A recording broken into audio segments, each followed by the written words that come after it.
Conversation, Haiti's Cry, Our Echo, a people's reasoning on Haiti. And Haiti has a very special place in my heart. Firstly, because I did a good portion of my research on Haiti and had the opportunity to visit with Saint Soleil, Atis Resistance, and a whole slew of neighborhoods that do art. So they do art not just as a practice, but as a lifestyle. And I think that is one of the things that is so rich about Haiti. The intensity of the passion of the persons, the diligence. Haiti is not just a story, it is really an experience, and I invite you all to consider joining us in that experience. Haiti was not only the first Black republic forged in fire and resistance, but also a beacon of radical imagination. From its birth, Haiti charted a course for freedom, dignity, and Black sovereignty, rooted in African memory, spiritual knowledge, and unyielding belief in human possibility. Haitian thinkers, artists, and leaders redefined universal human rights from the perspective of the oppressed, while diplomats and statesmen advanced anti-colonial and Black liberation struggles across the Americas, Africa, and beyond. And I can go on and on about Haiti, but tonight, we have a range of panelists who have been long doing the work of Haitian origin and also collaborators with Haiti. So to begin our panel, I'll invite Ms. Dr. Lisa Suarez to introduce a performer to start the conversation. Thank you, Dr. Barrow. This performance is a really important performance as it's from the Honorable Dr.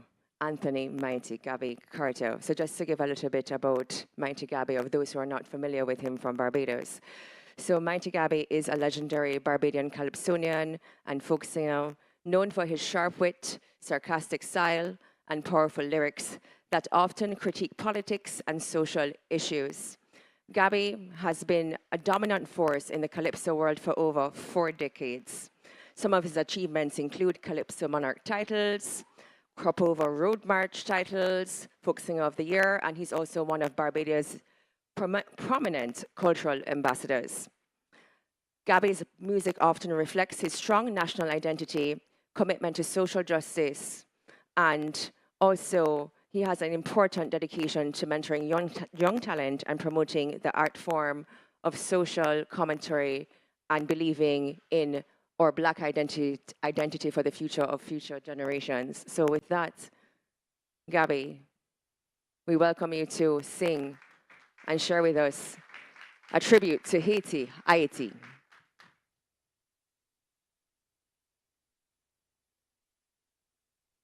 Good evening, everyone. I haven't sung this song in quite some time, but I believe I should still remember the lyrics. Thank you, and thank you for coming. Blood, sweat, and horror, veiling in sorrow. That is the picture I see. A nation mourning, in pain she groaning. I cry for Mother Haiti. They make Haiti believe massive aid she would receive. Don't know why. They tell Haiti another lie. That's why I cry. Haiti, oh Haiti.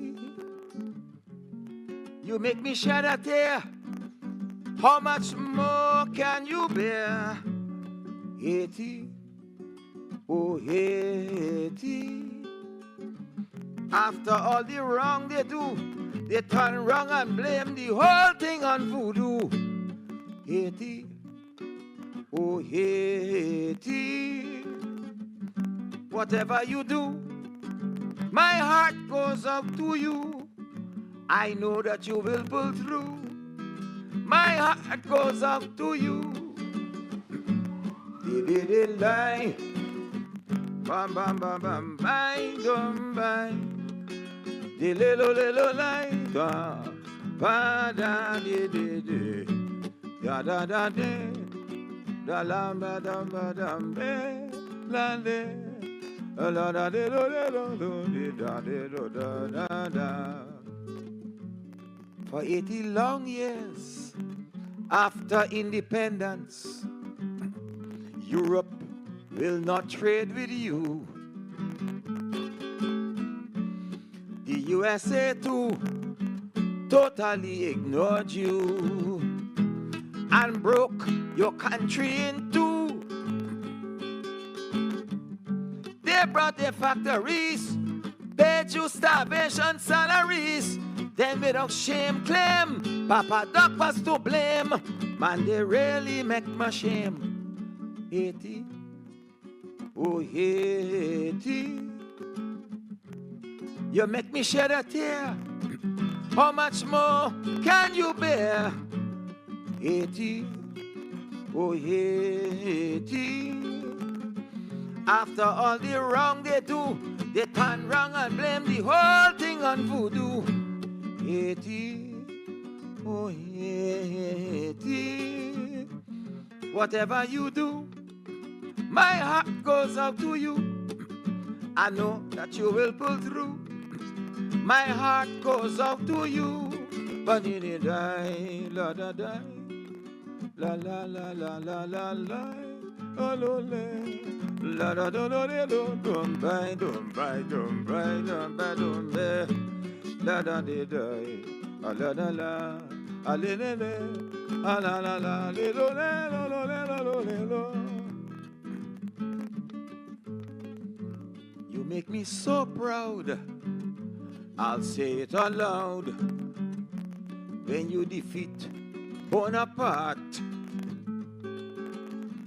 that wicked Napoleon, yeah, he was a demon. But you threw fear in his heart and caused him to depart. But Napoleon was very smart. Hit Haiti with a poison dart. Send you don't talk like that. Yeah, I say that wicked Napoleon, yeah, he was a demon. And he put you in trouble too. And that's why I'm so proud, Haiti, this evening to sing about you.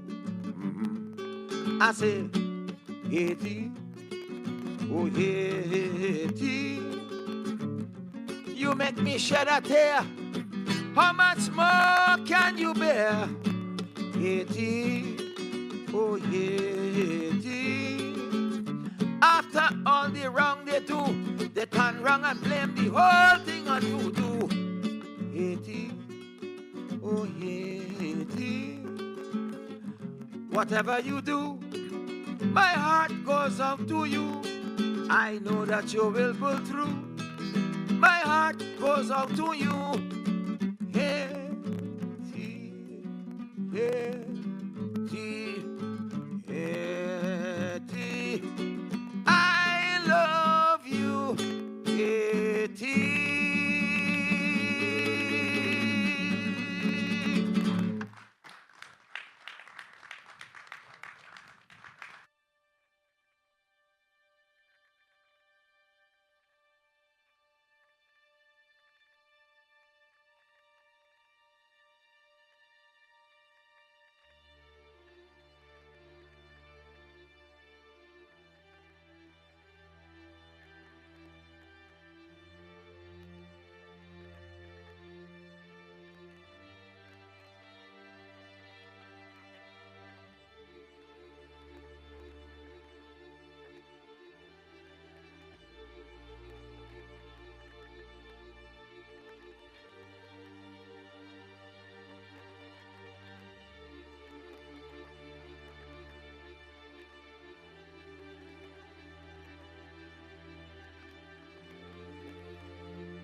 Monique Cheska.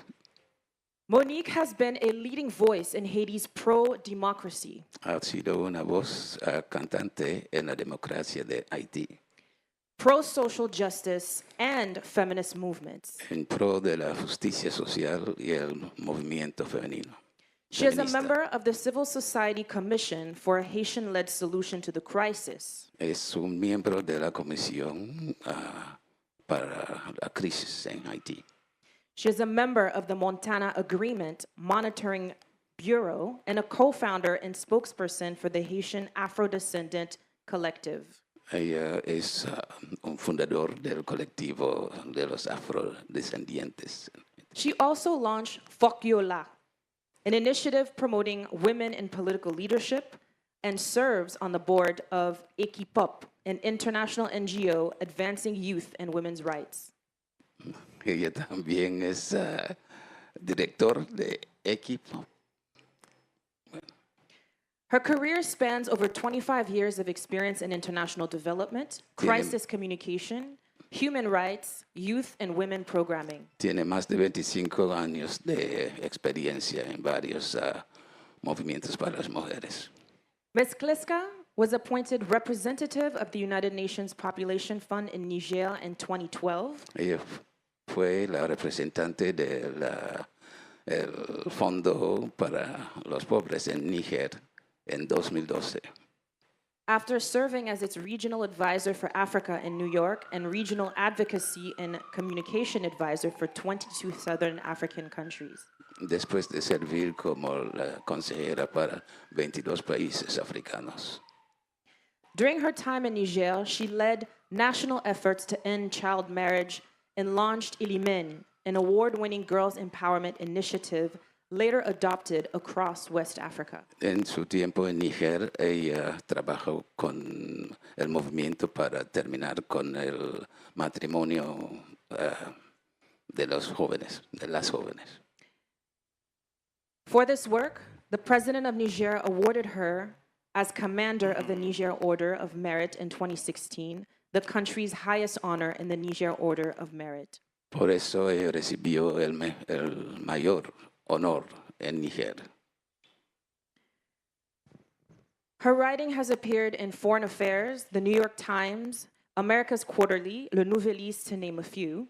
Ella ha escrito en varias revistas mundiales. She is the author of a novel, La Confession, Es la autora de la novela La Confesión, a collection of essays entitled Mosaic, varios ensayos que se llama Mosaic. and her forthcoming memoir, Silence and Résistance, Memoir of a Childhood in Haiti under Duvalier dictatorship, will be published in the fall 2025. Pronto va a publicar sus memorias, las memorias de una niña que creció durante el régimen de Duvalier.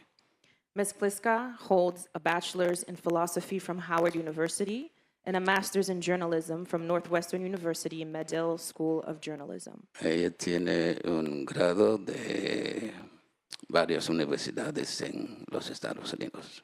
Welcome, Monique. Bienvenido. Vale. And finally, Y finalmente, on the right of Monique, a la Luis derecha, Felipe Pellicer Peñuela. Luis Felipe Pellicer Peñuela. Penguela, He is a Venezuelan historian, professor, and researcher.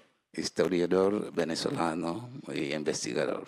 He holds a degree in history from the Central University of Venezuela Tiene un grado en historia de la Universidad Central de Venezuela and a master's in history of indigenous worlds from the University Pablo de Olvide, Spain.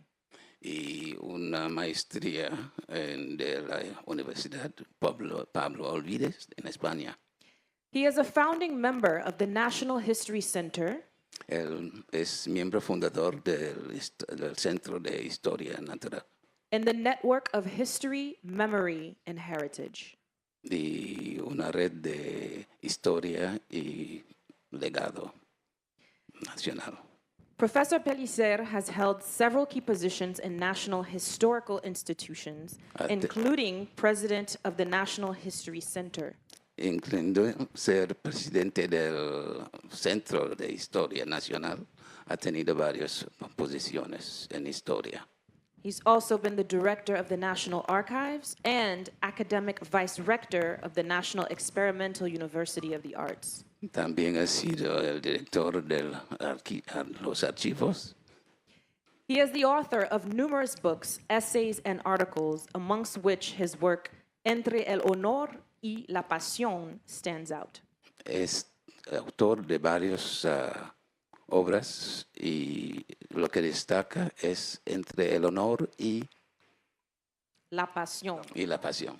Currently, he serves as full professor at the School of History of the Central University of Venezuela. En este momento es coprofesor en la Escuela de Historia en la Universidad Central. And as researcher at the Latin American and Caribbean Studies Center. Y como investigador en el Centro Latinoamericano de Investigación. Welcome, Professor Pellicer. Bienvenido, profesor Pellicer. We have some heavy hitters on the panel today, as you've seen, with very, very powerful career trajectories. So we're going to dive into that. But before we do, we have a presentation from Monique that will share a bit of her creative work, which will be paired with her advocacy work. Como pueden ver, tenemos unas presentaciones muy fuertes, pero antes de eso, Monique nos va a hacer una presentación. Hello.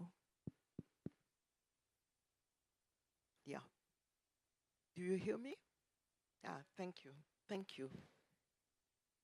I will set the stage through the lens of culture and creativity as asked by the organizers with an excerpt of my film to my French ancestor. And then I will do a TED-style talk. So if they can run with the film, it's an excerpt, 5 minutes. Excerpt. Una película corta de 5 minutos. Thank you. Que quiero que comience. Mes amis, c'est pas pour mener chercher qui mettez moi là. Diagwe, agweta ou. Mes amis, c'est pas pour mener chercher qui mettez moi là. C'est bon Dieu avec Guinée qui mettez nous là. C'est grand maître là avec Guinée qui mettez nous là. I knew the day would come when I would have to meet and question you. I knew I would have to learn to know you, to understand you, and even to accept you. You, the ancestor who came from so far away. That day has finally come.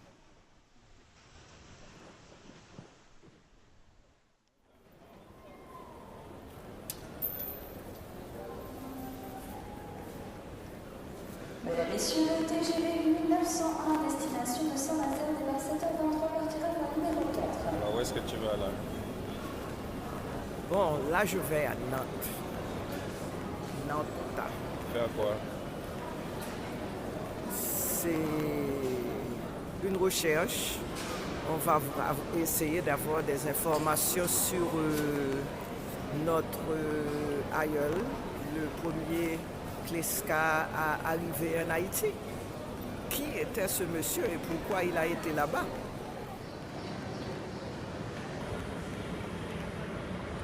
Joseph Kleska, tell me, why did you leave your motherland, the country where you were born? Why did you, my ancestor, white as cotton, want to cross the Atlantic Ocean?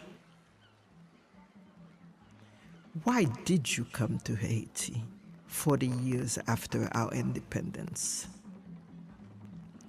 While crossing it, did you see the mass underwater graves containing the bodies of the brave African men and women kidnapped by your ancestors? Or did you come because you were simply curious to know us, the daughters and sons of the slaves who had, after many bloody battles, won their freedom from your country? Joseph Kleska, for a long time, something about having your white blood flowing in my veins disturbed me. When we arrived in Nantes, Before going to meet you, we make a detour to walk on the banks of the Loire River. It's to visualize the site where thousands of slave ships had sailed towards the slave trading ports in Africa. Afterwards, they had crossed the Atlantic with their human cargo towards the slave-selling counters in Haiti and elsewhere.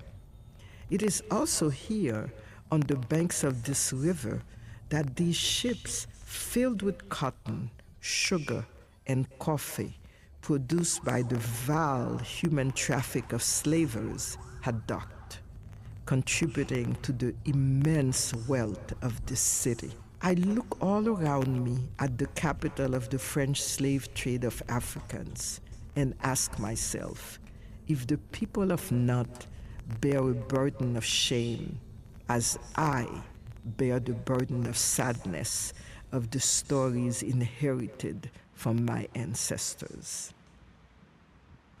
At the memorial to the abolition of slavery, I trample on the glass plates that bear the names of the slave expeditions.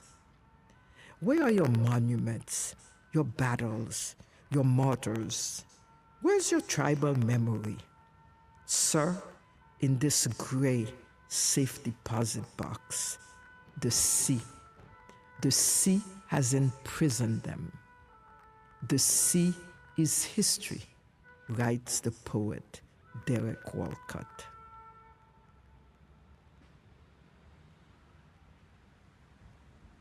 It is in this story, in this moment, that we finally meet. You, my French ancestor, and me, your Black Haitian great-great-granddaughter. Agwe, God of the waters, tell them I forgive them. Agwe, tell them that today I understand that my French ancestor, as much as my African ancestors, are all layers of the identity that is me.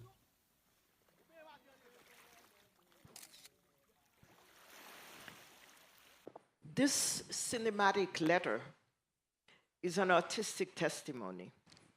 So through a look at individual destinies, namely the migration to Haiti of my great-great-grandfather, a white man born in Italy, and the review of historical facts, I examined the relationship between this white man and me, this Afro-descendant woman, who is his descendant. Here I am today, his Afro-descendant. Moving from the personal to the collective, this is also about transforming art into advocacy. This is about raising consciousness about the historical trauma of slavery, of colonization. And this is about the urgent need for a reckoning. In this case, I'm talking about the Republic of Haiti's demand for restoration, including restitution. Whereas my great-great-grandfather chose to migrate, my ancestors from Africa did not choose to migrate to Haiti. They were made captives and shipped under dire conditions to Caribbean shores and elsewhere. Today, I choose to speak about resistance, a major characteristic of our people and of our nation throughout history. During the Middle Passage, the seas crossed have our blood, for they contain the bodies and the blood of the warrior ancestors who fought the enslavers. Yes, the sea is our history of resistance.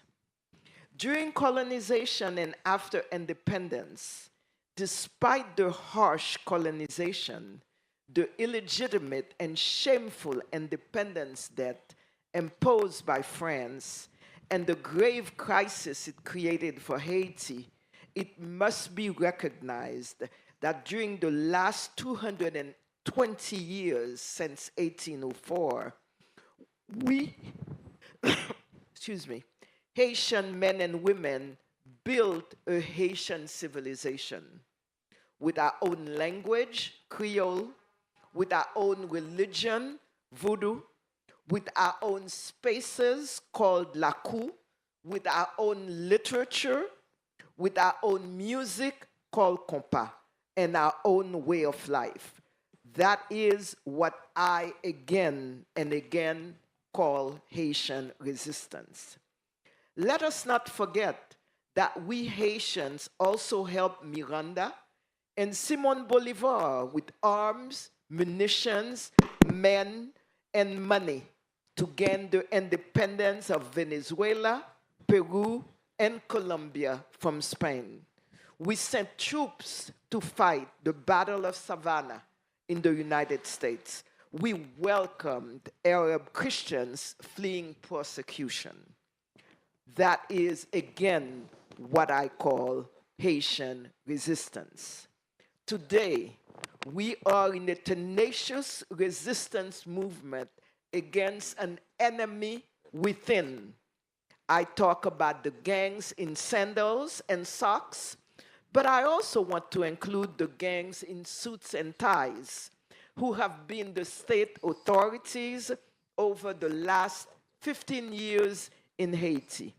We Haitians have been under attack from within. Artistic and performance spaces are destroyed. Artists are displaced from their homes, dispossessed of their works.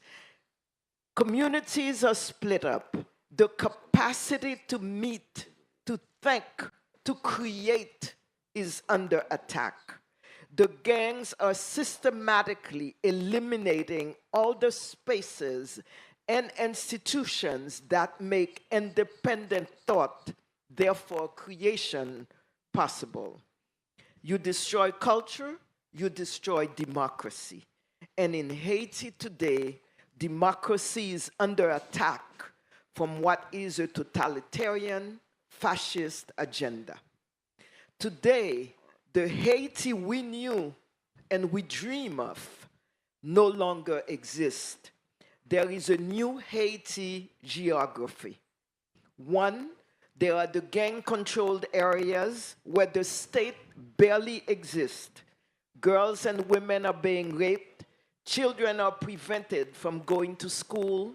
Churches, schools, homes are being burned to the ground. There is also in the Haiti, the new Haiti, the area that we call the Grand Sud, the great part of the southern part of Haiti. There is also the northern Cape Haitian area, so far free of massive gang takeover. There are also new areas where the gangs replace the state. And you control culture, you control democracy, so there is none. The gangs promise the people liberation to the folks who live there while they are producing basically obedience, no freedom, or you die trying. We must ask some difficult questions today about Haiti.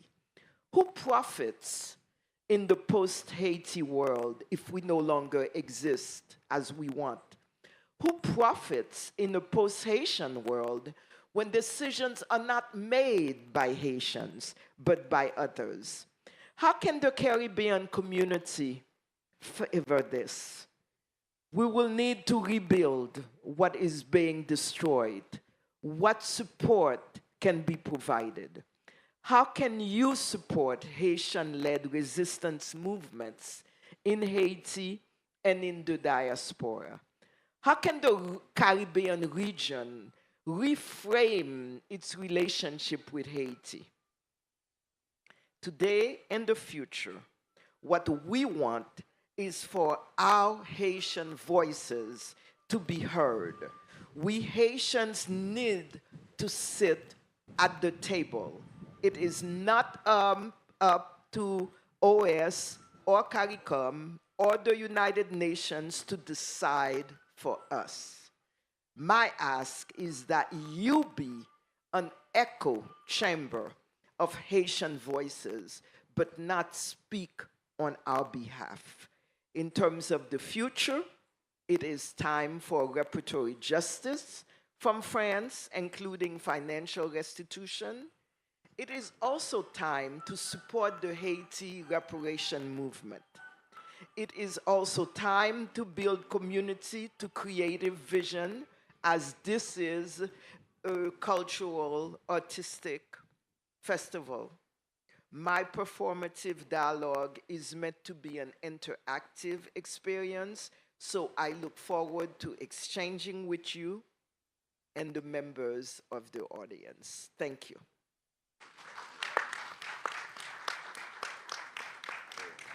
Thank you, Monique, and thank you for such a moving piece Gracias, Moni. that's taking us a little bit into your ancestry and tying what's something very personal to you as a tool for how we can apply it towards the collective. Now, Professor Pellicer, I understand you have a video also that needs to be shown.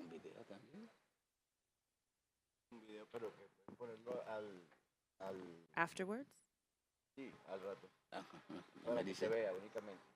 Just for you to see. Okay.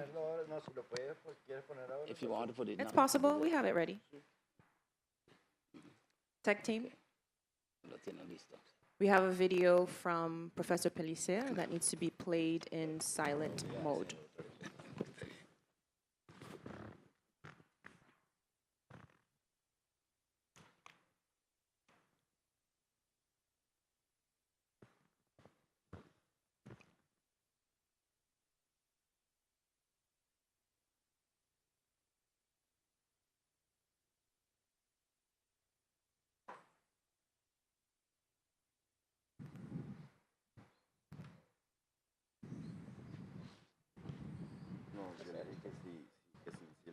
Que no en silencio, ¿no?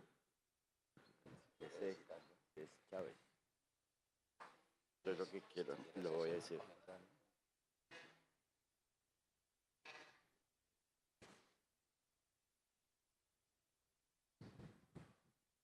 Eso, estamos en el 2007. This was in 2007. This is Chávez Esto. in Haiti.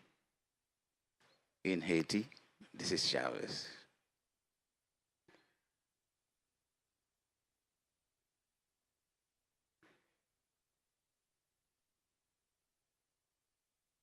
El pueblo de Haití The Haitian people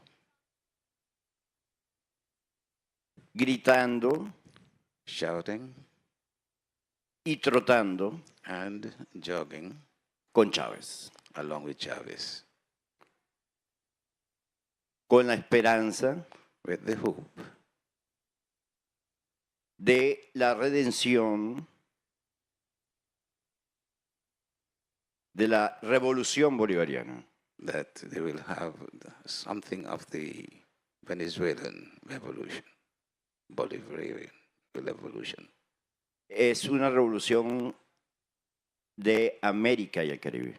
It is a revolution of America and the Caribbean. Necesariamente unitaria. It is necessarily unifying. Chávez corre con el pueblo. Chavez runs with the A people. Chávez no le importan las pandillas y ahí había pandillas. He doesn't mind being with the gangs. There were gangs there. Dijo Chávez, Chavez said, in this moment, dijo, at this moment, estamos en las puertas del infierno we are at the gates of hell, y estoy rodeado de ángeles negros. and I'm surrounded by black angels. Es un pueblo angelical. It's an angelical people. Es la época de Petrocaribe. This is the time of Petrocaribe. Antes de las sanciones Before the sanctions gringas contra Venezuela. of North America against Venezuela. Una posibilidad real, concreta A possibility of y solidaria and concrete and solidarity. con el Caribe. Solidarity with Venezuela the Caribbean. es Caribe. Venezuela is Caribbean. 4000 años 4,000 years. somos Caribe. We have been Caribbean for 4,000 years. Nuestros pueblos indígenas poblaron estas islas Our indigenous people peopled this region. de manera que somos hermanos So we are brothers, y tenemos una historia larga de 5.000, de 4.000 años. and we have a long history of some 4,000 or 5,000 years. Una historia de 500 años de lucha, A story of some 500 years of struggle. cuando trajeron a nuestros hermanos When they brought our brothers de África, from Africa, esclavizándolos enslaving them. con su sangre y su trabajo, financiaron With their blood and their work, they financed el sistema capitalista de muerte que hoy rige al mundo. the lethal capitalist system that now runs the world. Hace un poco más de 200 años, Some 200 years ago, Bolívar llegó a Haití Bolivar arrived in Haiti, y recibió el apoyo de Pétion, and he received the support of Pétion. Bolívar nombró a Pétion libertador de América Bolivar named Pétion the liberator of America, porque sin la ayuda del pueblo de Haití, because without the help la América del Sur no fuera libre. Haiti, South America could not be. Si hay una posibilidad de descolonización, If there is a possibility of decolonization, hay que buscarla en Haití. you have to find it in Haiti. Un pueblo que se liberó a sí mismo, People that free themselves, un pueblo que liberó a otros pueblos, people that liberated other peoples, un pueblo que creó una manera de comunicarse diferente al de el opresor, a people that created a way of communicating different to the one, una religión diferente, and a different religion as well, una cosmogonía diferente. a different cosmology.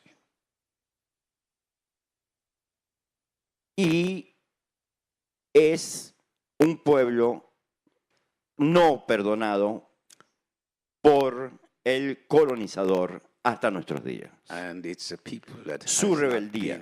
has not been pardoned by the colonizer up to this day. Su insurgencia. Haití no puede gritar sola. Haiti cannot cry by itself. Tenemos que gritar junto a Haití We have to cry out with Haiti porque ya lo hemos hecho because we have done it already. y debemos seguir haciéndolo. And Haití we should continue doing it. no necesita un ejército de ocupación. Haiti does not need an occupation army. Necesita la solidaridad It needs solidarity de sus hermanos of its brothers, cercanos. its nearby, its close brothers. No es la OEA, Haiti is not the OAS. no es la ONU. It's not United Nations. ¿No?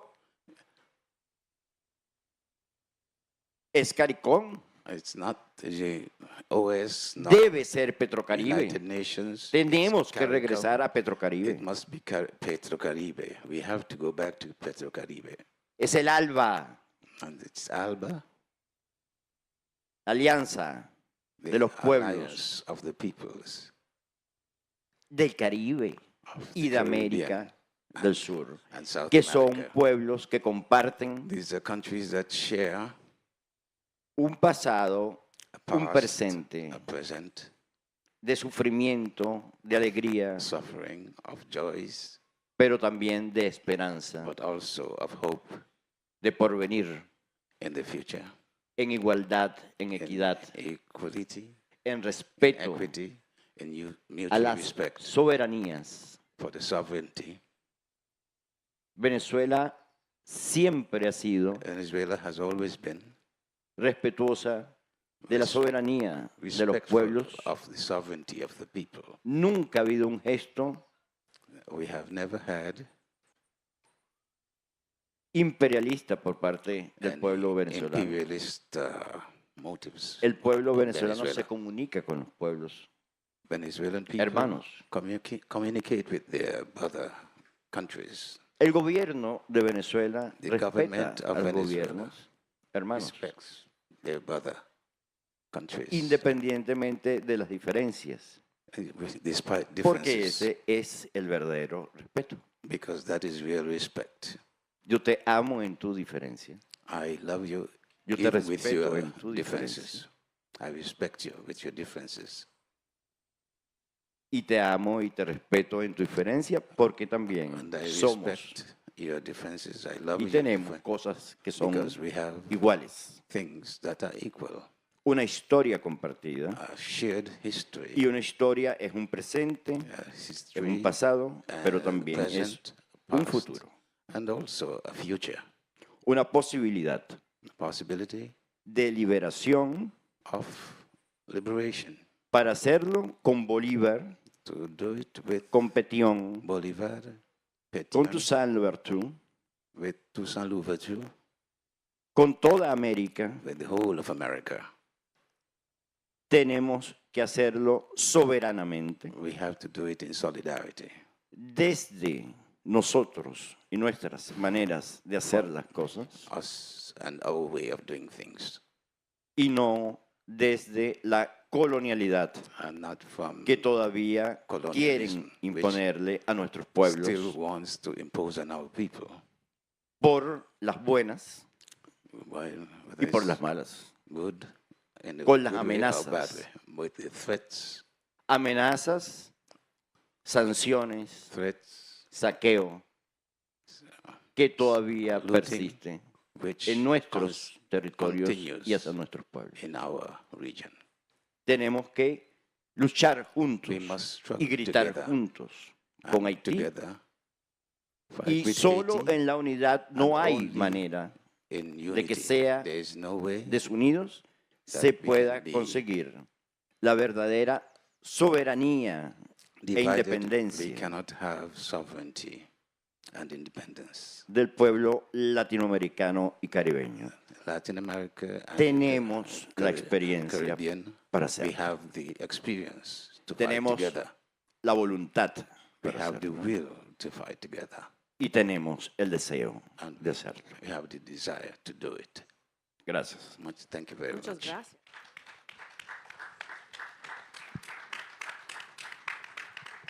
Now we have three different perspectives on this Tenemos panel. tres perspectivas diferentes en este panel. One that is a Haitian perspective Una from que es Haiti. una perspectiva haitiana, One that is a Caribbean perspective of Bayesian descent. And one that is a Latin American perspective of Venezuelan descent. Now, before we open up the conversation, I want the audience to get to know you a little bit first. And I will start with Margaret. What was, and this is a question for all three panelists, what was the spark that got you involved in this work with Haiti? Maybe it was a situation, maybe it was a person, an interest, a curiosity, but how did you get involved in this work with Haiti? Right, can you hear me okay? Everybody all right? Well, I'll have to say that in many ways, involvement with Haiti is really an extension of involvement for liberty and freedom and anti-colonialism when it comes to Barbados, the English-speaking Caribbean, and the whole region. So growing up the way I did in the small village of La Drode, Christchurch, I don't know if there are any Christchurch people here in the audience. All right, there you go. And, you know, we went through a lot. We went through trying to get the Federation, which Eric Williams, CLR James had gone to Trinidad specifically to work on that. I was a little thing coming up, but I remember the passion in our village of people talking about it, talking about the importance of it. And since I've been here with CARIFEST, I actually came for some family thing, right? And it just coincided that CARIFEST was happening at the same time. And the vibe that I'm getting with CARIFEST is that increasingly there is that talk about the region being one, of us being one nation. And we think that is a reason that, you know, people blame, I don't know if people know about the Federation. This is related to what you're asking me. And if you listen to the Sparrow song, you know, when he really blamed Jamaica, right, for what happened in messing up the Federation. But we very well know that if all of these islands, English-speaking and non-English-speaking, including Haiti, were able to come together, we would be a force to be reckoned with. We would be millions of people. That is not in the interest of the former colonial powers. That's what the brother, the historian, was really talking about. That was not supposed to happen, all right? So they made it look like it was just this internal struggle, you know what I mean, between Barbados and Trinidad and Jamaica and whatnot. But we know very well that there were other more powerful forces. Where Haiti comes into all of this is that the Great Haitian Revolution, and thank you to the sister talking so much about the resistance of the Haitian people, the culture of the Haitian people, the dignity of the Haitian people, because that Haitian Revolution was very relevant to what was happening right here on this island of Barbados. And it's no accident that after 1804, like our great historian, Sir Hilary Beckles said at the first big talk here opening this CARIFEST, that the first revolution that happened in these islands after the Haitian Revolution happened right here in Barbados, beginning in St. Philip, not too far from where my family's people are from, okay? So somehow, without fax, without cell phones, without the rest of it, the word was traveling. The word was traveling throughout the region. Haiti has always been important to us. And I would really hope that in the schools, in the universities, here in Barbados and these other islands, we understand and we learn a lot more about it, because without Haiti, what would have happened? They led the way to the ending of slavery, not only in Haiti, but throughout the whole of the Americas. You understand what a big thing that was? And not only that, but it led to the great expansion of what they're calling the United States. They call it the Louisiana Purchase. You know, Louisiana, what is it, about 15 states or something like that? Expanding the United States by about 2/3 of its territory. Why? Because the Haitians had twice defeated France. Napoleon, then when he sent his brother-in-law, they kicked him out too. And that was part of France really leaving the Americas. So we all owe a great debt to Haiti. When we're talking about the islands being one nation, when we're talking about federation, when we're talking about looking at our economies and how we're able to trade and work more together and reaching out across to the homeland, to the continent, Haiti is really central in that. And a lot of people, you know, I did journalism for many, many years. You know, public affairs radio show, did a lot of coverage on Haiti. And people would say, Margaret, you're covering Haiti a lot. Why so much Haiti? Your question, why is Haiti so important? Haiti is so important to all of us. Because without Haiti, who knows what the rest of us would be? And we can't forget that. And Haiti has paid a price ever since for all of that. All of us have a responsibility to be in solidarity in Haiti, with Haiti, because in solidarity with Haiti, We are in solidarity with anti-colonialism, anti-imperialism, okay?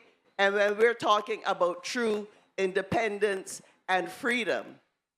So we all owe a great debt to Haiti. So when my friend Danny Glover says, I am Haitian, when Frederick Douglass said, I am Haitian, I'm a Bajan, but I could say I am Haitian. We're all Haitian, and that don't mean, like the sister was talking about, that we then talk for the Haitian people, and we then tell the Haitian people what the heck they're supposed to do. But I also want to say on that front, a sister in a women's organization that I founded, there's a lot about the history I didn't get into because it would be too long, right? Said, each of us are responsible for the points of references we choose. You look at what's going on in Haiti, depending on who you talk to, you get one story. If you talk to Barbecue, Jimmy Chazer, you're going to get one story. And you have a lot of the left in the United States and even in Latin America confused, talking about this man Barbecue. I'll say a bit more about him later, being a revolutionary and whatnot. You're going to hear one story. You know what I'm saying? So we have to try to find out as much as we can from what the people at the bottom, the majority of the Haitian people who are up against everything, and even though they have been up against everything, they say, we intend to complete our revolution that was stolen in a way from us back in 1804. You see what I'm saying? So when it comes to what moved me or what touched me about Haiti, my own freedom and liberation is dependent on Haiti. Because if Haiti is not free, ain't none of us gonna be free. You understand what I'm saying? Absolutely. All right. Thank you for speaking on behalf of the region. Yes, round of applause for that very powerful statement. Monique, you grew up in Haiti, so your relationship is going to look a little bit different. Tell us how you came into this work, given that background.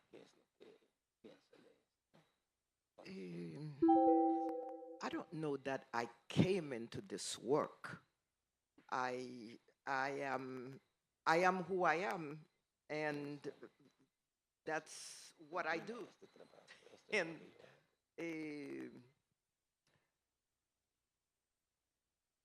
I'm trying to kind of connect the dots from what the sister just said, and also what the professor said. There are a few things that I want to say linked to that. One of them is undeniably everything that has been said about Haiti is very true. However, today, to me, I really want to come to today, because today we are going through practically an existential crisis. And I think it's important to kind of put some, bring some attention, some more attention to that. There are some names that I don't mention, like the name that you mentioned a little while ago. I don't mention that because I really am into a resistance movement against fascism, against violence, against all that is oppressing us right now. But one point I want to make in terms of solidarity, for example, with the Caribbean. Haitians need visas practically for every Caribbean state. So if we're talking about solidarity, let's be serious. Even to come here. Yeah, I was told I did not need a visa, but yes, I needed a visa. Unfortunately, I had a European visa, and Barbados allowed me in because I had a 6-month on my European visa. So if we're talking about solidarity, let us be serious. And the passport I carry says Caribbean community, but I can't come into the Caribbean community without a visa. So I think these little things are important, extremely important. So solidarity must accompany, there are some measures that must accompany this solidarity. So that is an important point. I go back a little bit. Yes, Bolivar, we held Bolivar, etc. But wait a minute, there are 2 points. The first point is the first time that there was a meeting of Latin American states, Haiti was not invited because we were black. We were not invited. Granted, today what had happened a few years ago in terms of the Petro-Caribe, we were given billions of dollars through the Petro-Caribe Fund, and in large part because of President Hugo Chavez. However, one of the big issues we have is most of that money was stolen by Haitian leadership, Haitian authorities. So, and there is still a lot of impunity going on because we still don't know. We have ideas of who stole the money, and we say follow the money, but they are still the ones who are in power. So right now, we do not have, we are paying the debt because it was a loan. Venezuela lent us the money for social development, for education, for culture, for all of that. But none of that happened because they stole the money. So there is, I believe, we can talk about the solidarity, but we really need to face up to the fact that there is a huge governance problem in Haiti, and it is man-made by us as well as by the international community. And yes, I do agree, and I did mention that in terms of the UN is not going to resolve our problems. OAS certainly is not going to resolve our problems. And CARICOM, where is CARICOM in that? What is the role of CARICOM? And it's not very clear to us. Is our interest being put in on the top on priority? It is not clear to us in terms of Haitian voices of resistance. And one last point that I want to make is that there is significant resistance in Haiti. There are groups of citizen groups, there are groups of neighborhood associations, there are civil society organizations. We are into resistance mode in Haiti. So I don't want to talk about the ones who are oppressing us or who are saying they are revolutionaries. This is bullshit. Got that right. No. I'm sorry. There are true revolutionaries in Haiti. We have a social justice agenda. We have a pro-democracy agenda. There is a feminist agenda. And there are social forces in Haiti right now that must be heard, that must be pushed, that must be supported, and these are the voices that I choose to talk about, that I choose to bring forward. Thank you. Thank you, Monique. It sounds like you are a platform for a lot of these voices, the other side of the narrative that the mainstream media typically does not talk about. Now, Professor Pellicer, Venezuelan perspective, historian, researcher, how did you get involved in your work with Haiti? Sí. Cuando hablamos de Haití desde la historia, When es we, porque when we speak about Haiti from a historical point of view, la historia es pasado, presente y futuro. No es history el is pasado. past, present, and future. Nada que ver.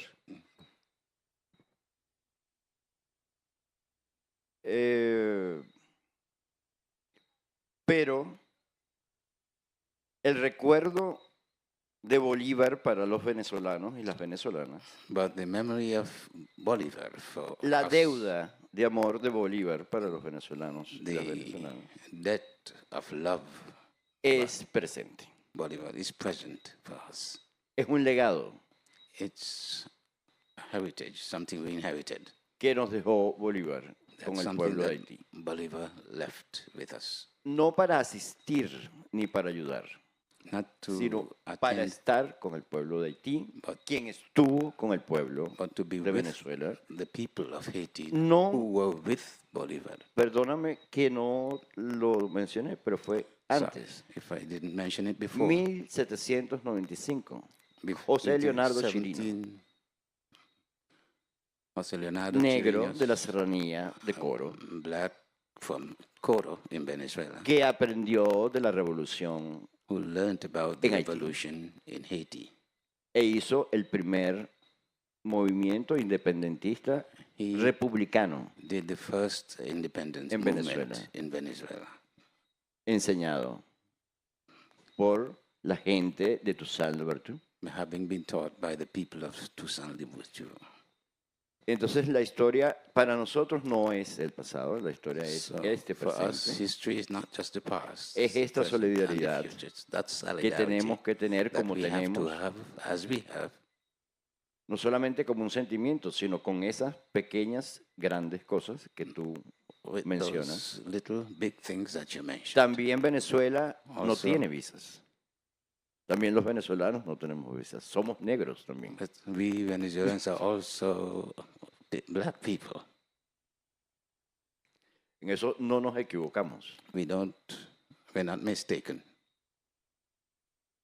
Y ciertamente habría que comprender que cuando Estados Unidos You would have to understand that when the United States le pone precio a la cabeza put a price on the head de una persona, of a person, uno duda one doubts si esa persona es buena o no es buena para su if that pueblo. person is good or bad. Venezuela tiene muchas dudas porque le han puesto precio a la cabeza de un Venezuela presidente has honesto, many doubts because they have put a lot of prices on the different heads. solidario, que ha combatido el narcotráfico. All those people who have been in solidarity, Más who bien, have fought él les against echa a perder el negocio. Deben estar muy ofendidos los narcotraficantes del mundo for example, the por eso que drug le hicieron traffickers in the world must be al very presidente de Venezuela. Ellos deben estar muy angry ofendidos for porque son what they have done mafiosos. to the president of Venezuela. Y para ellos es un honor For them, it's not an ser honor lo que son los mafiosos, ¿verdad? to be what they are. Y que le den un premio de el mayor mafioso del mundo a un no mafioso, And they give a prize to the biggest mafia leader in the world, somebody los debe who's not ofender. a mafia leader. cierto que las élites corruptas It is true that the corrupt elite de nuestros países of our countries son culpables they de las they're to be situaciones. blamed. Yes. En algún momento un compañero dijo, es preferible no darle nada de solidaridad a esta gente. One of Hablando de Puerto Rico, one of our en ese momento. supporters said it's best not to give any Porque es solidarity dárselo to a las those countries, élites, but give it to the people ladronas, because they're thieves. títeres del imperialismo. They are Títeres del imperialismo used norteamericano, by the North American del imperialists, colonialismo europeo. of the European Es la misma colonialists. lucha, It's the same struggle 500 años de for lucha 500 years of struggle. nuestra, de todos y de todas Our struggle nosotros. of all of us, the struggle of all of us. Y tiene que ser juntos y juntas we have to struggle together. que nos podamos liberar de esta, That's where we can liberate ourselves definitivamente, de once esas and for all cadenas. from those chains. Solo en el entendimiento de esa unidad The podemos hacerlo. Y no es understanding that retórica. this, Es unity la of verdad the people. It's not rhetorical, it's the truth de una historia compartida. of our shared history. De Bolívar, Bolivar que le agradeció a who Petión thanked Petion sin tener medios de agradecer, without having the means of thanking him, mandándole unos remedios sending him hierbas. some medicines para el reumatismo. for rheumatism. En medio de la guerra de independencia, Bolívar estaba the- pendiente de su amigo y hermano In the y padre, middle of the Petión, war of independence, he was really looking after que le his dolía friends la of- rodilla y tenía que curarlo, and he wanted to cure him, sanarlo, como tenemos que sanarnos as we ahorita have to nosotros, heal todos ourselves, y all todas of us. nosotros. I'm going to together. ask the translator to use the same amount of vigor that he's using right now because I feel it from over here. But I want to recenter the conversation. I want to act a bit like a griot in this conversation where I am helping to bring the story from the beginning, the middle, to the end. And I want to do that by grounding us in the past. So the role that Haiti and Haitian history played in the past, the present, and then the future. What does the future look like for Haiti? So in doing that, starting with the past, Haiti's past, the history of Haiti, I want to start with the professor helping to ground us in understanding the role that Haiti played in the 1800s as the first independent Black republic, and what that meant for the region, what that looked like, and how that helped countries like Venezuela and Colombia also obtain their independence. What did that symbolism look like in the region at that time?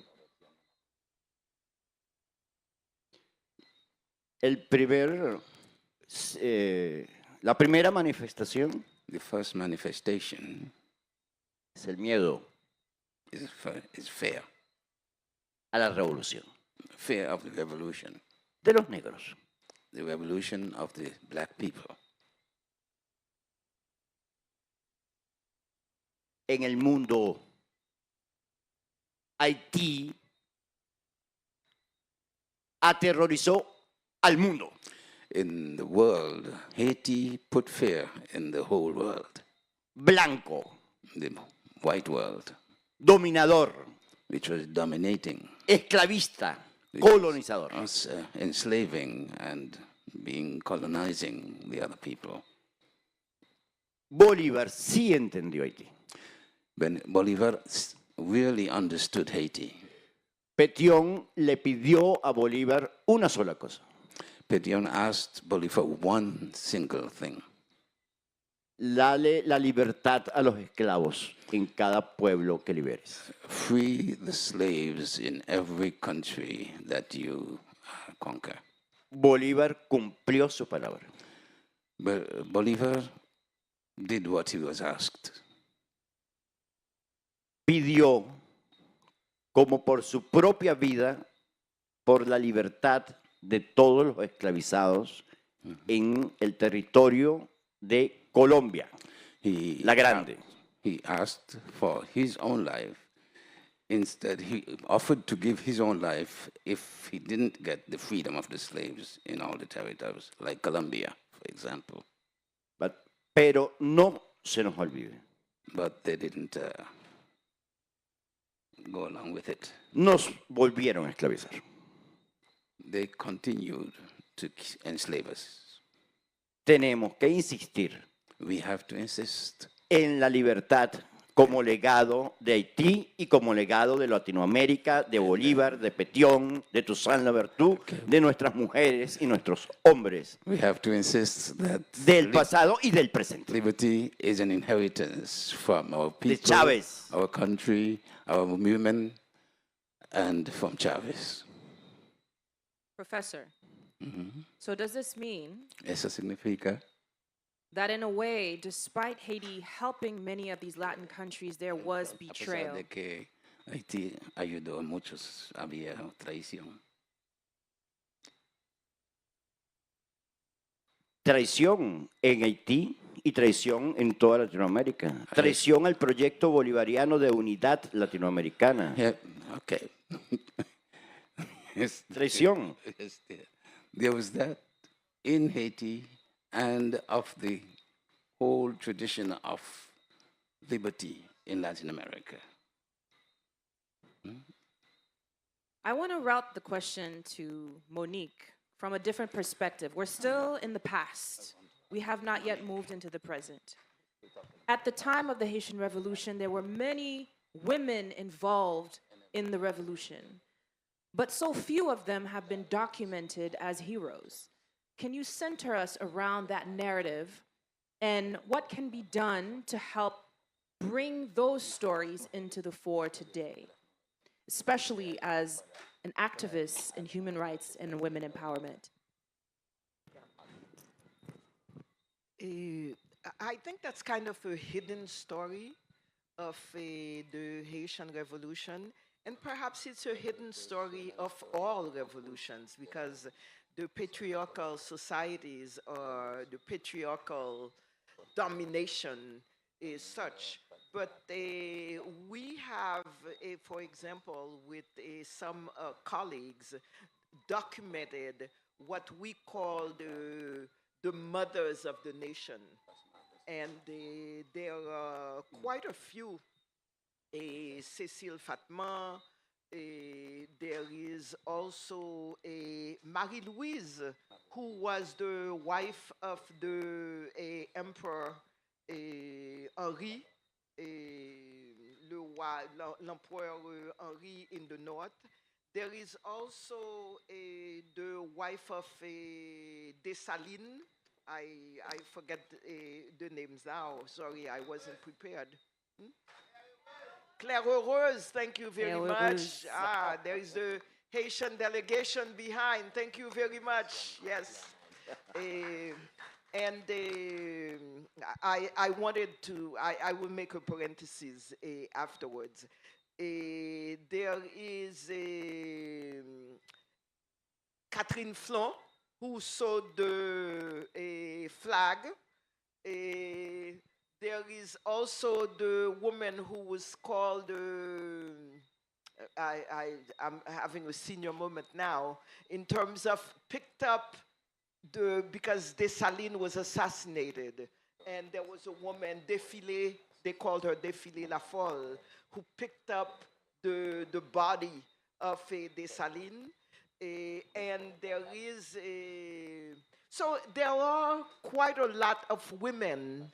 And we are trying, we of the feminist movement in Haiti are pushing forward the fact that documenting what they did and also trying to see even if that can be put in the curricula in the schools. But right now it is informally that a lot of that is being done. And am I allowed to go into today with that? Not yet. Not yet. Thank We're still in the you. past, but we are now going to move into the present with Margaret. Margaret, the narrative of Haiti today is not the narrative of what we know from its past. First independent Black republic, a beacon of hope and light for Black people all over the world, a symbol of freedom. Today, what's going on in Haiti and what the media talks about almost overshadows that powerful history. And you have been very involved in the narrative aspect of that in present day. Can you share a little bit about your work in that space in terms of what's happening on the ground, how that's being communicated, and how that can help or hurt the way people respond to Haiti as a result of the narrative. Yes, thank you for that. And I really appreciate the sister here also saying you want to talk about what is happening now related to your question. And the historian who talked about how Haiti shook the world. I just want to say, underscore that. This was a major international event, the height of the slave trade, when you had black people who barely had a pot to you-know-what in to defeat these colonial powers. It really shook the whole of the capitalist international order, and they have never forgotten that. And that's why to this day, when you have the core group with France and Canada and the United States, because you know the United States played their role with the 60-year boycott, etc. But I also want to say that Selma James, who is the widow of CLR James, Selma always said one of the things that really upsets her is that a lot of people like to talk about the black Jacobins of the past. And they don't want to talk about the black Jacobins of today, that are the people who are resisting that the sister spoke about. And that resistance is very much happening today. But another reason for that, and another reason why they want to cover over and white out Haiti's history, getting back to the importance of it to the whole of international capital, Haiti was a bad example. It was a bad example for the Irish, okay? Not only black people, but people who are oppressed anywhere, who are saying, if the Haitians could do it, we could also do it. That can't happen. Another reason they wanted to crush the, the federation. But getting back to what is happening today, working in journalism and listening to the coverage in the lead up to 2004, the coup that happened in 2004. All you heard at CNN and all of the major news outlets in the United States is you had this tyrant in Haiti named Aristide. He was just bad. He was just, there's certain words when the United States in particular wants to go after somebody like they did with Chavez, they use words like strong man, dictator, okay? All kinds of negative things. So people in the United States listening to that didn't have a clue about what was happening and what Aristide was actually trying to do and why he was elected with such a great majority of people. Okay, so there's a whole layer of propaganda that happens to confuse the Western world, to confuse the Caribbean region so that we don't know who's who and who to believe and who not to believe. Okay, the thing about just a quick story too. One of the trips I made to Haiti was part of a delegation that included Congresswoman Maxine Waters, right? Because a congresswoman was there, we were met at the airport by the U.S. Embassy, the ambassador, the officials, etc. Interestingly enough, they knew about Sojourner Truth, the show that I do, and they knew my name. So they keep an eye out on things. They had various meetings with the intelligence community and naval intelligence and this and that, and they brought them in because they're supposed to be briefing this U.S. Congresswoman, right? Then they wanted photo op, which I didn't want to have anything to do with because I wasn't going to show up in pictures with any of those people. But afterwards, when they were taking us to a project to show the good work the U.S. was doing, one of the people from the embassy, without acting like he was actually talking to me, he walked past me and he said, "We know it's not gangs." That's very significant, all right? Because I call them death squads. There are criminal elements that are involved in it. We know that very well, but that playbook isn't only in Haiti. This is a playbook they do in Venezuela. This is a playbook they do in Guatemala. This is a playbook they do all over the damn world. Bringing criminal elements, right? So people get confused. Is this a death squad? Are these death squads? Who is backing them? Sorry, I named some names. That's kind of, I know you can't, but I do. And I do it on the radio as well. You know, because there are forces that look like they're friends, like in the embassy, but meanwhile, there's a whole other program that's going on. That's part of what is happening on the ground in Haiti today. There's a lot of, you know, all these weapons that are coming in. You think the average poverty-stricken Haitian youth has the money to be going and buying high-powered sniper weapons? These are questions we have to ask. And they're questions we have to ask right here in Barbados and throughout the Caribbean region, where we're increasingly seeing violence on the ground and all these guns coming in. There are efforts to destabilize, okay? And we have to ask, in whose interest is it to destabilize? I just want to say something quick about Chavez. Because when that coup against Aristide happened, and they were killing all kinds of people on the ground on Haiti, supporters of Lavalas, a lot of them. And those of us, and Daya from Guyana and other people, friends in Trinidad and whatnot, and we knew that we needed to get some people out. Talk about solidarity, practical solidarity. I went to Venezuela with Danny Glover, with some human rights people, and we met with Chavez. And we didn't have to paint the whole picture for him. He understood exactly what was going on. He says, I know, because I remember the time when they were taking people in helicopters in Venezuela and throwing them into the sea. You don't have to explain that to me. I know how these things operate. And he helped people. A lot of people don't know that. He helped to save Haitian lives at that time. Another person I saw recently, Gonzalez from St. Vincent and Grenada, I have to mention him too, because he was another one that we were able to go to Gonzalez.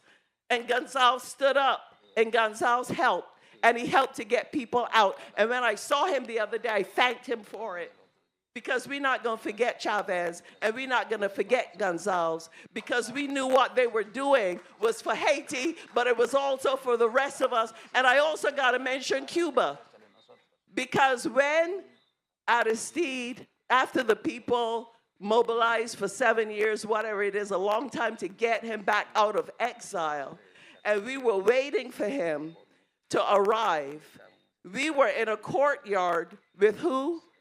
Some Cuban doctors.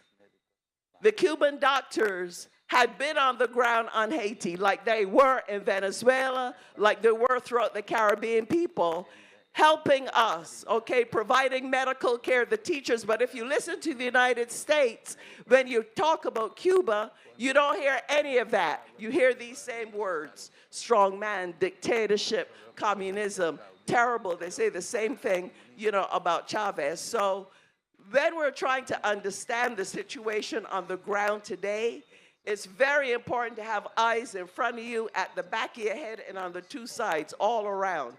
Because there's a whole COINTELPRO operation. If you don't know what COINTELPRO is, that they pulled in the United States to destroy the civil rights movement and the militant black movement, the Black Panther Party. There's COINTELPRO operation going on in Haiti, and there's COINTELPRO operation happening in other parts of the Caribbean region as well. And we better be very, very much aware of that.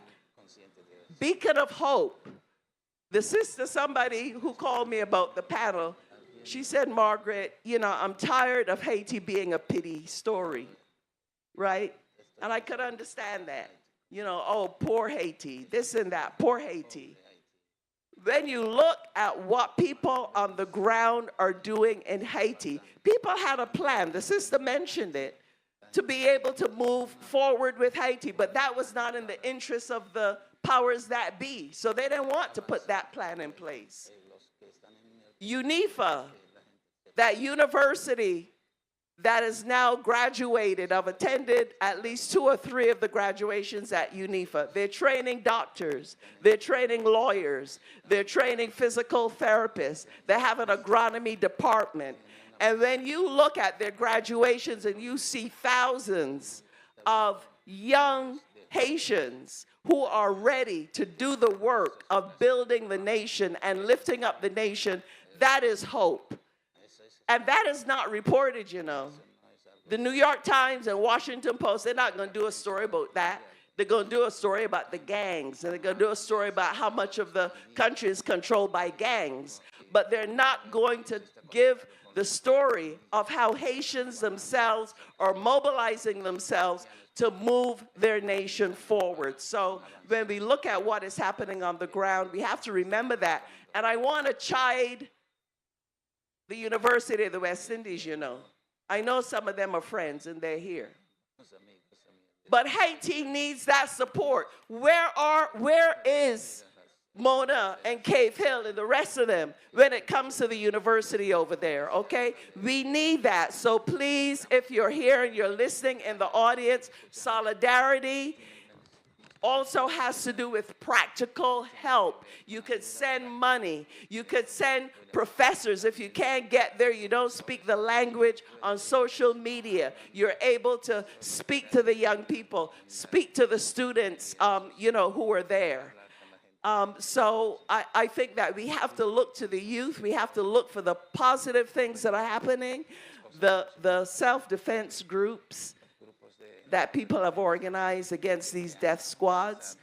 There's also a lot of really bad reporting about them happening, you know, right now, about they're worse than the gangs and the this and the that. Okay, and just 2 days ago, Trump is talking about now we need an occupying force in Haiti. So all of this is happening on the ground now, and I can't forget the Haitians who have fled for their lives or fled extreme poverty, who are now being deported by the United States, but not only that, throughout the Caribbean region. You talked about the visas, right? But how many Haitians are getting put out? So these are the challenges that we as Caribbean people, we can't just ignore. Talk. Yes. We can't talk.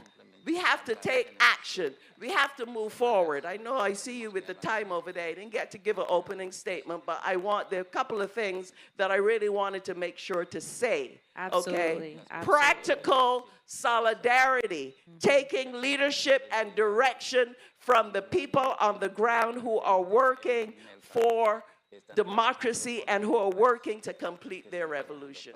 Absolutely. And so Haiti's present day narrative is very complex and layered. There's a lot happening that we know, there's a lot happening that we don't know. And the media, in a way, feels like it's been complicit in helping to tell a story that is not complete and certainly not of both sides. I want to switch it up a little bit, still staying in the present day, bringing Monique into this conversation. You've led national efforts in Niger to end child marriage and launch award-winning girls' empowerment initiatives. And you've seen how targeted programs can transform societies. Drawing on that experience, what do you see as the most urgent political and social challenges facing Haiti today, and how can similar strategies be applied to address them? Okay, thank you. You know, the first overwhelming challenge is security. We cannot go out of our homes. If you go to your home, there is the risk of kidnapping. There are so many people who have lost their homes, have lost the properties. There are over, according to statistics, 1 million people who are displaced. And displaced means you are in your country, but you are removed from your home for various reasons. But the particular reason is security. So the overwhelming challenge in Haiti right now is how do you get security in the area, in the west area, which is about where about 1/3 of the population is, to the Tibonite area, particularly the Rice Belt, and to the Plateau Central area, which leads to the Dominican Republic and leads to the northern part. So these are threats that are there, meaning they are in the Plateau Central and they may move forward. So that is the overwhelming priority today. The second overwhelming priority is humanitarian assistance. When you have close to 1 million people, that's almost 10% of your population, that is not home. And that is where what I mentioned with the mass manipulation of the gangs, where recently they told people, well, you can come back to Solino, you can come back to Del Mar with the people, you need to go back home. And a lot of them have said, let me try, but when you get there, your home is not there. Even the roof has been taken from some of the homes. So that is the overwhelming challenge in terms of humanitarian assistance. What do? You have children who have not gone to schools for 2 years, for 3 years. What do? You have thousands of girls and women who have been raped, and they are continuing to be raped every day. And a lot of the rapes are gang rapes, and a lot of the rapes are in front of their family members. How do you get over that? How do you move forward with that? So humanitarian assistance needs are enormous. What do you do with that? And then you have this whole idea when people talk about security, it's like bringing arms, bringing mercenaries, whatever. But you have about 60% of the population that's under 24 years old. So there is a major challenge in terms of social injustice, education, healthcare, job training, culture, the cultural spaces to build community. So the needs are enormous. And we are talking about actually remaking a lot of, at least 1/3 of the country in terms of what has been destroyed. People have lost their homes, the homes that have been burnt. The Ministry of Education recently, just this week, a lot of the buildings were burned down. So you are talking about an area that is wiped out. You are talking about people who are lacking major necessities. So yes, we are into resistance mode. So we need that solidarity. We need to know that others can support us. And we need, bottom line, to define what is the way forward to get into a Haiti that we want, that is at peace. Because bottom line, in terms of the population, we have gangs. Authorities, I said, in terms of suits and ties, as well as gangs in sandals, who are at war with us, the population. And bottom line, we don't know why. We don't know what we have done to be assaulted in this manner. So there are massive things that need to be done: security, humanitarian, social justice, and then just governance. Get honest people in government so that the money is not being stolen. There are huge justice needs.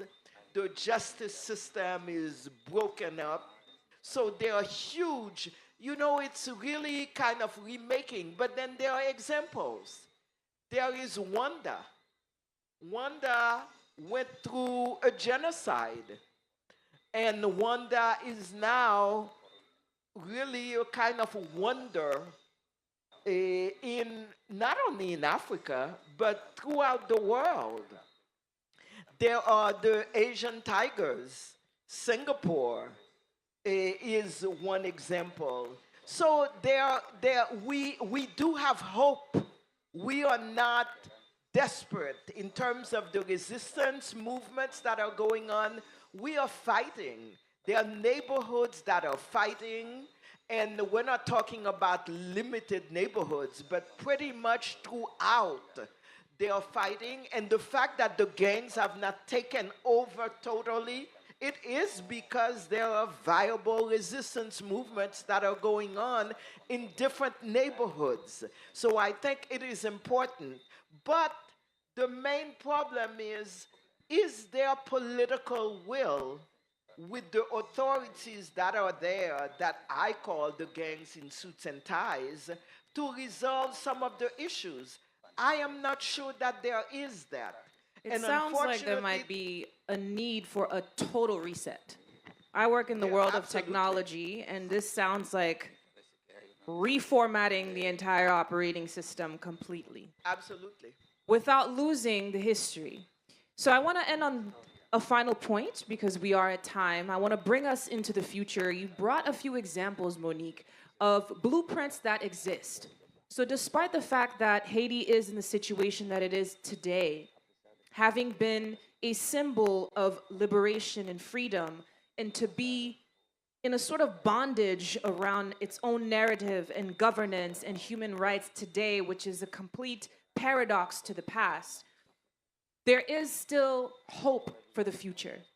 And we have seen examples from Singapore, which is a similar situation of having been an impoverished, colonized nation, and is now a destination for innovation in Asia. We have seen examples from Rwanda that suffered a genocide, but is now one of the most forward-thinking nations on the African continent.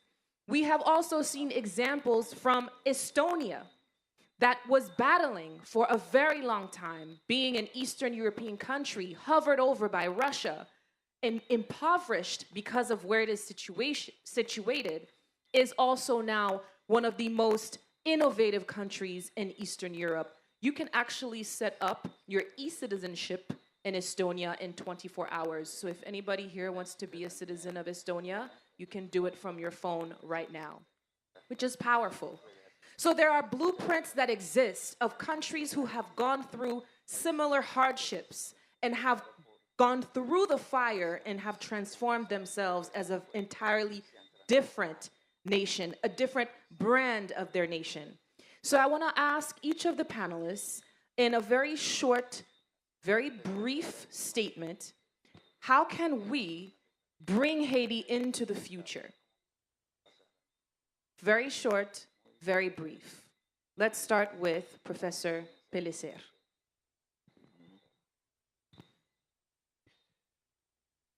Pasar al futuro de Haití con la solidaridad de los pueblos. Los comités de solidaridad con Haití en toda América Latina y el Caribe son muy importantes en este momento. It's very important to have solidarity of all these different forces of the peoples of Haiti in the Caribbean.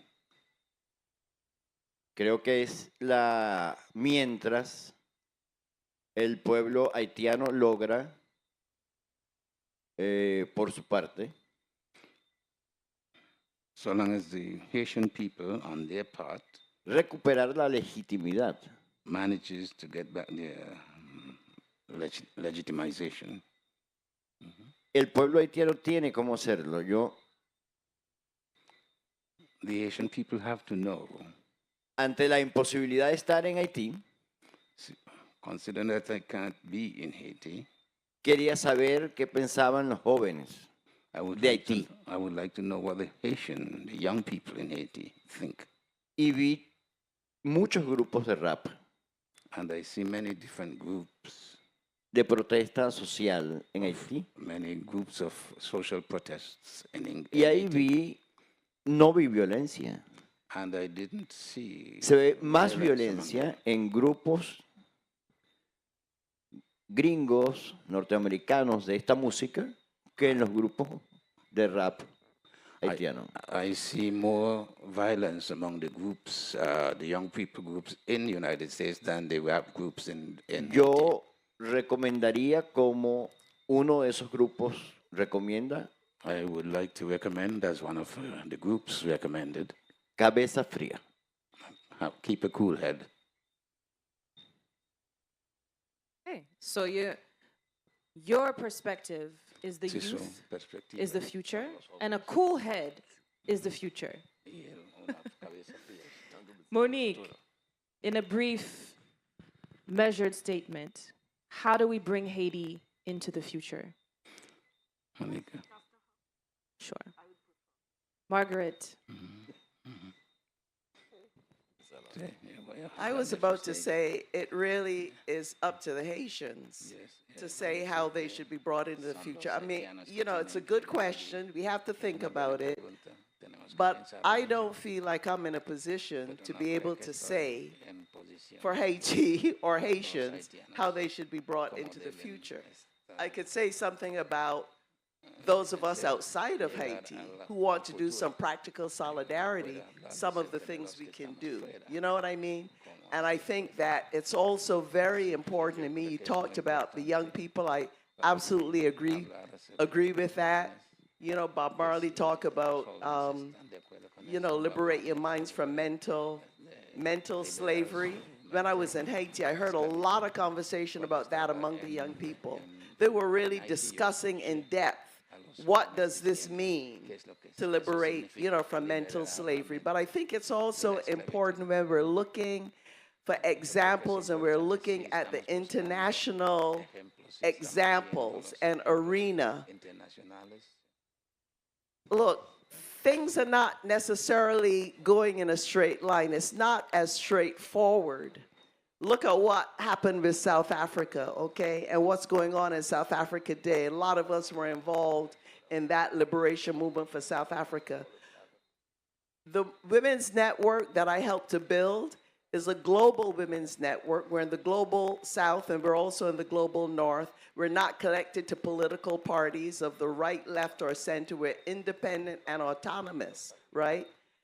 And our network in the UK, were very upset when the UK was making a deal with Rwanda to deport people who are fleeing poverty and whatnot, dying, you know, in the strait between France and England and trying to get out of Libya, et cetera, to do that. And now Trump has the same idea where he's negotiating with countries to send people to those countries who are not from those countries. So all I'm saying is that there's a lot of pressure on individual countries when they try to do something. We see that with Venezuela. We saw what happened with Allende in Chile. You try to do something, there's a lot of pressure on you. So, you know, victory is not always guaranteed. And I think sometimes we underestimate the forces that we are up against, and that's always a mistake. We cannot underestimate those forces, but we also have to recognize the autonomy of people on the ground who have every right to be able to determine their own destiny. You know what I mean? Absolutely. And I think Colombia and Medellin is an example of that. I had the pleasure of visiting Medellin last year.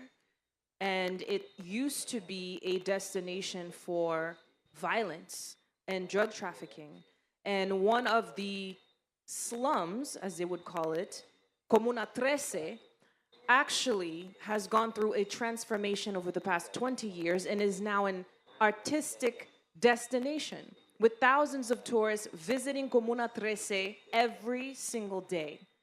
And this is a slum that used to be a center for violence. So again, there is a blueprint out there. So we conclude with you, Monique, on how we bring Haiti into the future. Yeah. Before that, I want to give a shout out to one of the brightest, most powerful Haitian artists around today, Erol Josué. Please stand up, shout out. That was the voice that introduced my film. Erol Josué is a voodoo priest, dancer, singer extraordinaire, and one of the foremost artists of Haiti. Okay, thank you. One of the big challenges for us in the pro-democracy resistance movement is that our friends, in quotation mark, tend to support pretty much what is there.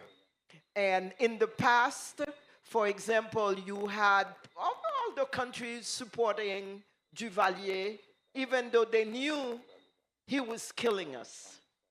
But it was, well, he's the one who is there. And we had the United States actually in 2011 decide that the person who had actually, people who had won the election really did not win the election. And the number 3 came to number 2, and then the number 2 came to number 1. So you have a situation where then Michel Martelly became the president because they changed the numbers, they changed that. So Haitians, for the most part, are saying, what's the use of me voting? Because when I vote, but it doesn't mean anything because the United States will change the numbers and put somebody else in place. We are at that level.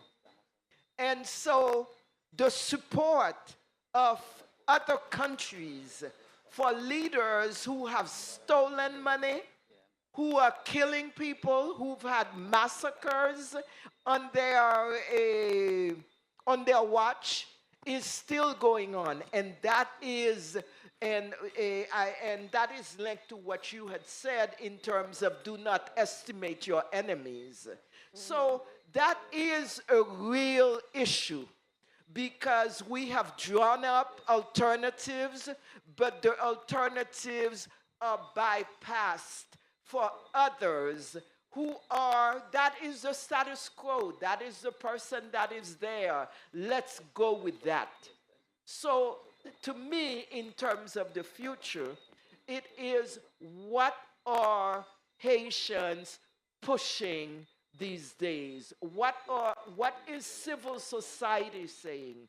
We have been saying, for example, now, for over a year, that the governance system that we have now is not working. That's right. It is corrupt. It is linked with the gangs. However, all the countries in the world, including the UN, including OAS, including CARICOM, that is what is being recognized. So it seems to me that the plans that we are drawing up, and we don't lose hope, but the plans we are drawing up in terms of social justice agenda, in terms of humanitarian, and also in terms of possible security, because we have been saying for 5 years, control the arms traffic. It has not been controlled by the United States. It has not been controlled by the Dominican Republic, where a lot of the arms are going on. So in terms of solidarity, I think one of the things that is important is stop saying Haitian-led and actually listen to it and actually push that agenda forward.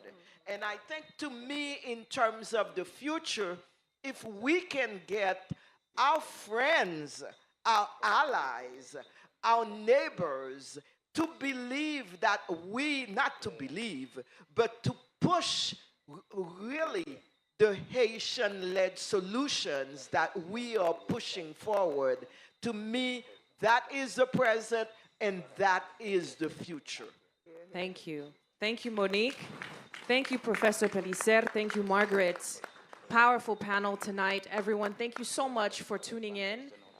Just want to close with what we discussed. We anchored the conversation in Haiti's past and the role that it played and the role that the Haitian Revolution played in Black liberation, not only in the Caribbean and in the region, but in the world. We talked about the current situation in the country and what can be done, and how the narrative, particularly the narrative that is portrayed by mainstream media, is hurting Haitian history, is hurting Haitian present, is hurting the way people understand Haiti today, including the diaspora. And then we went into the future and talked about how important it is for the youth to be involved, how important it is for institutions to pay attention and allow Haitian-led solutions to be led by Haitians and to be implemented by Haitians. And we talked about the need for collaboration within the region and across the world. With that, I say thank you to Thank you, CARIFEST. Shaina. Thank you, thank you. And have a wonderful night, everyone. Que tengan una buena noche.